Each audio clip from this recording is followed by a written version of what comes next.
जैसे कि आपको पता है कि जब भी हम किसी को भगवद गीता पढ़ने के लिए कहते हैं या महामंत्र जप करने के लिए कहते हैं तो बहुत सारे लोग ये बहाना बताते हैं कि हमको ज़रा भी टाइम नहीं है। तो उनके लिए नीति शास्त्र में चाणक्य पंडित जी एक श्लोक कहते हैं, शतम विहाय भोक्तव्यम सहस्त्रम स्नानम आचरेत, लाखम विहाय दातव्यम कोटिम त्यक्तम हरिम भजेत। शतम विहाय भोक्तव्यम, 100 काम छोड़ के हमको एक चीज़ करना है, वो है भोजन करना चाहिए। तो ये सुनकर बहुत लोगों का आनंद होगा, हाँ ये बहुत पक्की बात बोल रहे हैं। और क्योंकि हम देखते हैं कभी कभी जब कोई जॉब भी कर रहा है तो काम में इतना व्यस्त हो जाता है कि अपनी नींद प्यास भूख भी भूल जाता है, पर वो भूल जाता है कि वो काम किसके लिए कर रहा है, पेट के लिए कर रहा है। तो इसलिए चाणक्य पंडित जी कहते हैं कि 100 काम होने दीजिए, पर सबको छोड़ के क्या करना है, हमको भोजन पहले करना है। पर भोजन क्या करना है, आहार सत्व सत्व शुद्धिर सत्व श्रुति सत्व शुद्धि ध्रुव स्मृति। जिसका आहार सत्व गुण में है, मांस मच्छी नहीं खा रहे हैं या कुछ जो अनाप शनाप चीज़ वो नहीं खा रहे हैं, सत्व गुण में जो आहार है वही ग्रहण कर रहा है, तो उससे क्या होता है, ध्रुव स्मृति, उसकी स्मृति क्या हो जाती है, बहुत ही तेज हो जाती है। और ध्रुव स्मृति सर्व ग्रंथि विमोक्षणात्।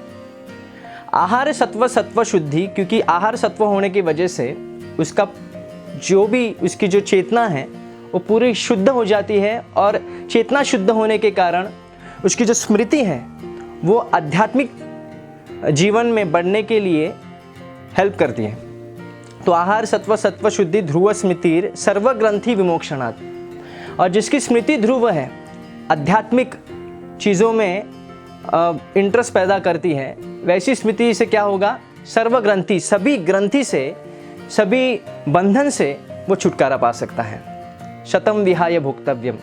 दूसरे पद में चाणक्य पंडित जी कहते हैं कि सहस्त्रम स्नानम आचरित, 1000 काम होने दीजिए, उसको भी छोड़ दीजिए, पर स्नान करना बहुत आवश्यक है। अंतर और बाह्य रूप से स्वच्छ होना बहुत आवश्यक है। बाहरी रूप से तो स्वच्छ हो सकते हैं, कैसे, स्नान करके।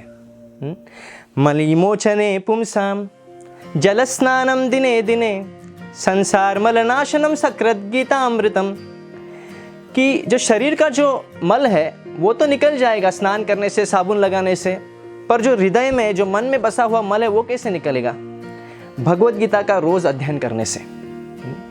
तो जो शास्त्र का अध्ययन रोज करता है और बाह्य शारीरिक जो स्वच्छता को भी ख्याल रखता है, वह व्यक्ति क्या हो रहा है, इस पद को पालन कर रहा है, सहस्त्रम स्नानम आचरित। फिर तीसरे पद में चाणक्य पंडित कहते हैं, लाखम विहाय दातव्यम, लाख काम होने दीजिए, उसको भी छोड़ दीजिए। सबसे महत्वपूर्ण है दान करना, क्योंकि दान करने से ये जीवन ही नहीं सफल होता, बल्कि अगली गति, अगले जन्म में जो गति होगी वो भी श्रेष्ठ होती है। पर दान क्या करना चाहिए, दान किसे करना चाहिए, दान कहाँ पे करना चाहिए, इसका उत्तर भगवद गीता में भगवान देते हैं। दातव्यमिति यद्दानम दीयते अनुपकारिणे देश काले च पात्रे च तद्दानम सात्विकम स्मृतम। भगवद गीता में भगवान कहते हैं कि दान करने के लिए हमको ये स्मरण रखना चाहिए, योग्य व्यक्ति को दान देना चाहिए। पहले तो देश काल पात्र, जगह भी ठीक होनी चाहिए, काल भी ठीक होना चाहिए, और पात्रता, अगर यही सब चीज़ों की अगर पूर्ति होती है तो वो दान कैसा है, सबसे श्रेष्ठ दान माना जाता है, वो है सात्विक दान। उसके विपरीत जो दान जो होते हैं, जो आजकल के हम ज़माने में देखते हैं कि यत्तु प्रत्युपकारार्थम फलम उद्दिश्य वा पुनः दीयते च परिक्लिष्टम तद्दानम राजसंस्मृतम। दान इसलिए करते हैं क्योंकि कोई फल की अपेक्षा करते हैं, मुझे थोड़ी प्रतिष्ठा मिले, मुझे कुछ पुण्य में अर्जित करूं, इस अपेक्षा से वो जो का दान करते हैं। और कभी कभी ऐसे होता है, दान करने के बाद कभी कभी पछतावा भी होता है, अरे मैंने क्यों इतना दान किया।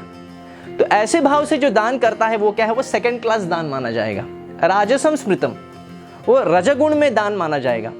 अदेश काले यद्दानम अपात्रभ्यश्च दीयते असत्कृतम अवज्ञातम तत्तामसम समुदाहरितम। तो सबसे जो निचला स्तर का जो दान क्या है, न देश न काल न पात्र, किसी को भी बिना सोचे समझे दान देना, ये तमोगुण का दान कहा जाता है। तो इसलिए चाणक्य पंडित कहते हैं लाखम विहाय दातव्यम, लाख काम छोड़ के दान करना चाहिए, पर दान करते वक्त हमको ये ध्यान रखना चाहिए देश काल पात्र।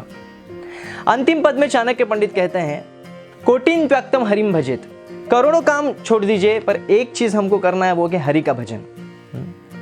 यस्य स्मरणेन मात्रेण जन्म संसार बंधनात् विमुच्यते नमस्तस्ये विष्णवे प्रभवे विष्णवे।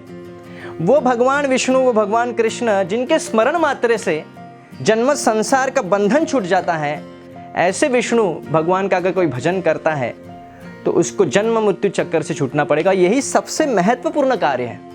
आयुर्वेद में धन्वंतरी जी कहते हैं अच्युतम अनंतम गोविंदम नाम उच्चारण भेषजात नाशयमि सकल रोगास सत्यम सत्यम वदाम्यहम।